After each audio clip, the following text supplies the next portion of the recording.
That was nice. Let's get into some basketball here. Into some basketball now. We have some very interesting news from typical fun-loving Giannis Antetokounmpo. He headbutted a man. Yeah, it was very odd, especially because Mo Wagner on the Wizards, fine.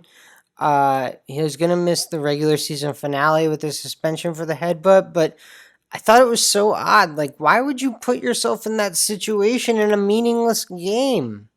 Yeah, he's also not typically ever that bullheaded, pardon the pun. Buckheaded. They don't like that in Milwaukee. Why are you talking about the Bulls? Oh, buckheaded, you're right. That's a better term for it. Maybe. He's not typically that headstrong, Ooh. regardless. Do you think Zinedine Zidane's just like his favorite athlete of all time and he just wanted to pay homage? Maybe he just earned a new NBA fan from that man that you just said there. That I know the headbutt you're talking about, but I just can't pronounce that name. The Z's trip me up. Too many Z's. Let's get into this NBA pick though, Brett, because there is a lot at stake on Thursday and Friday before the end of the NBA season. The 4 through 7 in the West are not locked down at all. There can be a lot of movement between the teams that have qualified for the playoffs but not solidified their seeding. And then there's 4 teams in contention for that 8 seed as well. And they're all playing each other. It is going to be a wild finish in the NBA over these next 2 days in that Western Conference. It'll be interesting to see what teams are resting, what teams are playing for seeding, what teams, don't think they have a chance to move up. It's just going to be interesting. For instance, in the New Orleans game, Zion is going to be out with a sore knee. So that's important to note. New Orleans is currently 3.5 point dogs. Now, this is still a big game for New Orleans. They play Orlando. On the money line, New Orleans is plus 132. Orlando's minus 156. I don't know if I'm ready to back New Orleans right now, but I'm definitely leaning that way. They need this game a lot more than Orlando does.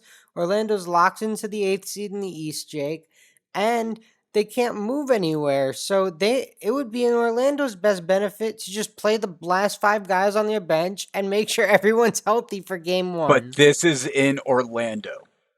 This is in Orlando, and you gotta respect the house. You gotta set a home house tone going into the playoffs as the 8th seed.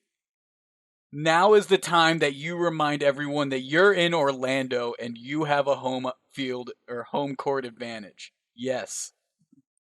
Oh my I don't know I goodness. don't know what I'm talking about. I'm just bringing up the opposite side of how you would argue for the Magic, but I agree the Pelicans have a lot more at stake in this game.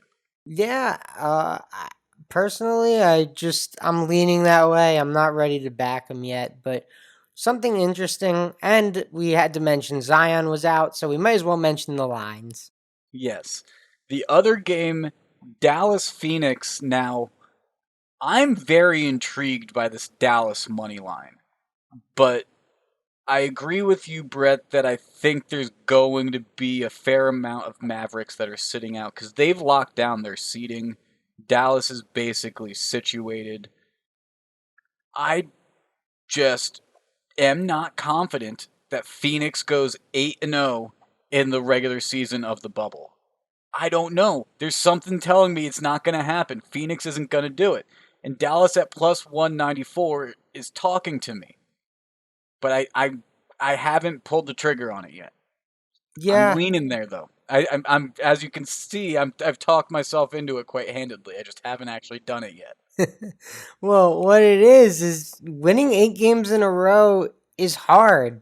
period. So, like, forget throwing in a spread at 5.5. Like, I don't even want to touch that. They just need to win 8 in a row. That's difficult. Um, but they do have the bubble MVP on their team. Debatable, I guess. You could argue Damian Lillard, but I'm going to say Devin Booker, especially if they go 8-0. If they go 8-0, Devin Booker, I would say, is that MVP, yeah. But you just brought up Lillard, and that gets us into my pick because Portland's playing Brooklyn. Brooklyn doesn't have anything to really play for. They're locked in at the 7th seed. Portland has everything to play for. They haven't even locked in a playoff spot. They can control their own destiny for that 8 spot, which is where they're sitting at right now. -9. I'm taking it because Damian Lillard has shown he's a man on a mission, and his 61-point effort better have inspired everybody in that locker room to come in and play. Now, CJ McCollum, he's day to day. Who knows if he comes back for this game or if maybe they're going to wait and see for the playoffs. But Portland -9, that's what I'm taking. I I think Portland's gonna win tomorrow as well. I just couldn't take it because you put your name down first on the rundown, and our pillars say if we're both on it, it's gonna lose. So I don't want to do that to you, Higgins. I appreciate that. I respect that. Thank you. Yeah, you've helped me out once or twice. This is me helping you out.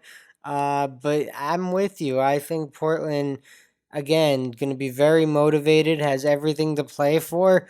Uh, the other bubble MVP is on Portland, so I will back Portland in this one some way, shape, or form as well. Let's see how that goes. They're -405 on the money line now. That's a little too steep for me. Yeah, I'm not doing that. I'm not touching that. But what are you touching though, Brett? I'm gonna be on this Utah San Antonio game. I could see this as a game where Utah views it as an opportunity, like, hey, we can improve our chances. We want to match up against the Rockets here, so let's go out and get this win and see if we can get the Rockets, who are a small team in the first round, and Utah, who is a rather big team, might think there's a little bit of an advantage there in terms of seeding. So Utah on the money line is plus 225. Clearly, people think San Antonio, the team fighting for that 8 seed playing game, is going to leave it all out there. I could see San Antonio, Popovich does weird things. Maybe he just sits some guys for some odd reason. I don't know. You never know. I'm throwing out some You, theories, you but never know what Pop's gonna do.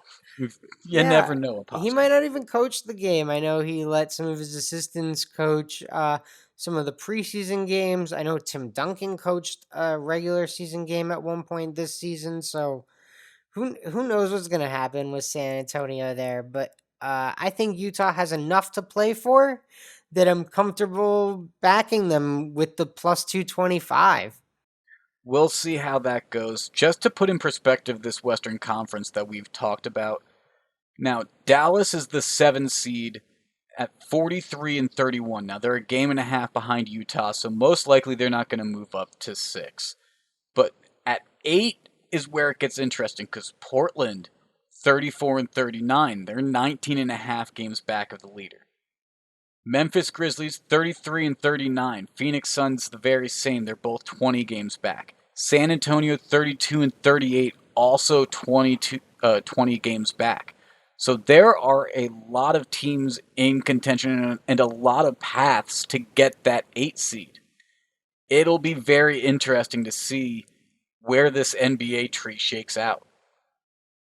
Yeah, I think you said it best. Literally, all four teams are in contention for that 8 spot. So there's a lot of need there, and I think the lines represent that. The books think those teams are going to come out fighting for their lives. I agree as well, and I think that there's going to be a few teams that are taking a rest tonight and will probably save their strength and let the team get that win.